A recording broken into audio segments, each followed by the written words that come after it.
Hello friends, welcome to my channel Sushant Chess Voice. Today we are at the next topic, that is the Bishop Endgames.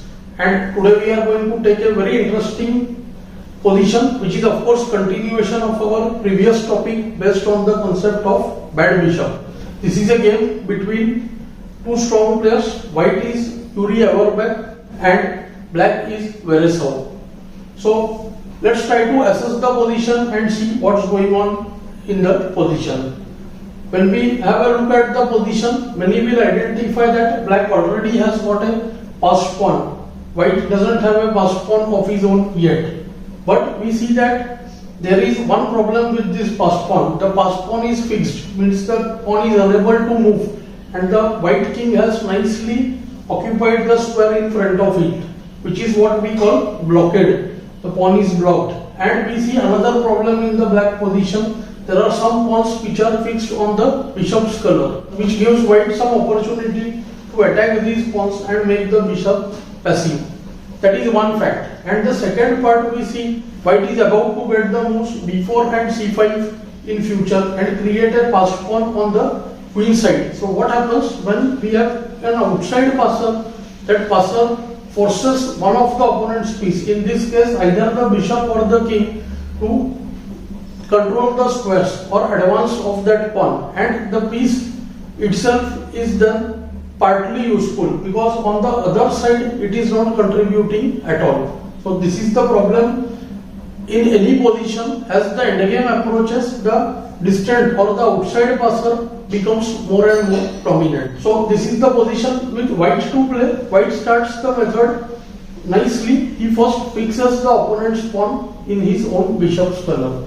So h4, good move. First, stopping the ideas related to g5 and h4. Black would have used b8, g5 and h4 and avoided this weakening of the g6 pawn. Black should generally play a waiting game. There are two approaches for black. Black can either push a5 and trade the pawns on the queen side and wait for white to create a passer, or he should not move any pawns on the queen side and just wait. In the game, black went bd7, white went bishop f1. White has a plan in mind. White wants to play bishop g2, first force the black bishop to defend e4 and then penetrate from the h3 square to d7 or c8. The idea of going to d7 is to enter the e8 square and force black to defend the g6 pawn. When all the defense would be possible, white will eventually push his own pawn and divert one of the piece to the queen side, and then either g6 or the e4 pawn is lost. So this is the summary of the game. This is how white plans and wins the game. Now let's look at the analysis and what happened in the game. In the game, black played a5. Many argue that if we push our own pawns where we are weak, we are helping the opponent to create a passer. That's very true. But if black plays a waiting game and he doesn't push his a pawn, white will get b4, c5 eventually anyways. And the same position, there will be presence of a pawns for both. And what is said, whenever a side is weak, as the number of pawns are more, and on both sides the defender's task becomes more difficult because he has to guard both the sides. So black has a logic. He wants to trade off the pawns and only keep one pawn on the queen side. He doesn't want to defend the a pawn later on and also the g pawn in future. So he goes with the move a5. White goes bg2. Systematically, white is forcing black. Now if bishop comes to f5 to support e4, black will just wait with bh1, and we will see that the king cannot go to d5. Bishop will have to move, then e4 is lost. If king moves to f6 or e6, then also be4 and just the pawn is lost. Not only that, the bishops will be traded and the king and pawn endgame would also be losing. So black went bishop c6 forced and white goes bh3. So we can say that white's first phase is complete now. Bishop is ready to jump to d7. Let's see what will happen if the bishop gets to go to d7 square very easily. Let's say black goes b8 or bb7. The play will almost be same. bd7 after bishop b7. Now bishop can go to e8. and force the black king to come to f5. This is one possibility. Or second is, first black will white will improve his position on the queen side by, let's say, b4, 8x b4, 8x b4, force black to defend further with bishop 8, and now ultimately try to either get c5 instantly or bishop e8. The point is, if we go b8 right now, there is king f5, and if we go c5 right now, then after bc, king d5, now the g6 pawn is abandoned. So bishop comes to e8, king takes c5, bishop takes g6, and black can use 3d6. Of course, white is in a winning position, but white has to be very careful because there are presence of rook pawn on one side of the board, that too. So bishop e6 would be hasty and would be a mistake also. Whether it throws a win away or not, it's not very clear. Let's try to analyze. After bishop e4, k e4, k e6, we suddenly realize that the opposition is passed on to black. After kf4, kf6, white is not able to use g4 because after hg there will be the rook's pawn, and we see that the position might become drawn. So white simply prefers to take the h5 pawn. Bishop takes h5, and then of course he can go back to the attack of the e pawn. Now again comes bishop g6. This time if e pawn is lost, the game is simply won. And after any move like bishop c6 or bd7, white can just use the move g4. Do note the technique which I have been discussing before also. White will always push his pawns to the black square first, then white, then black, like that. Why? Because we want to keep the pawns on the opposite color of our bishops.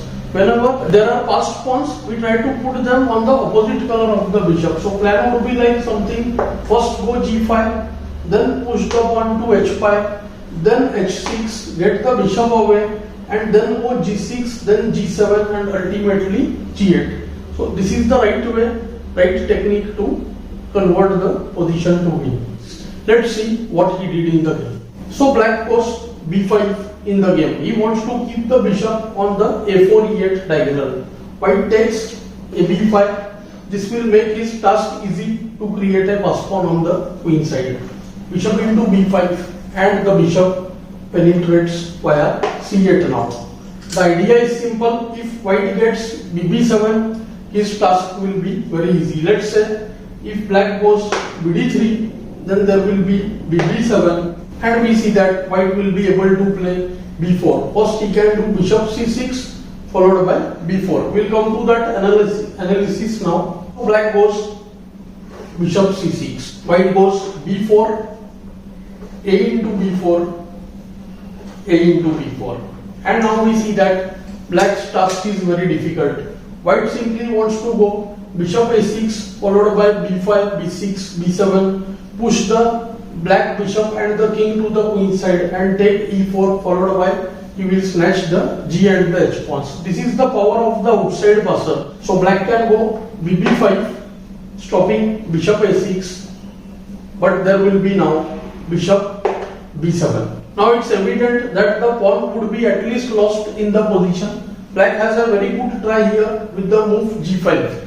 He will reduce the number of pawns and try to get a position which we have discussed in lesson 4 of bishop endgame. That is, you can look at my lesson 245. We will have the same conceptual position arising with the move g5. Of course, we will look at that here also.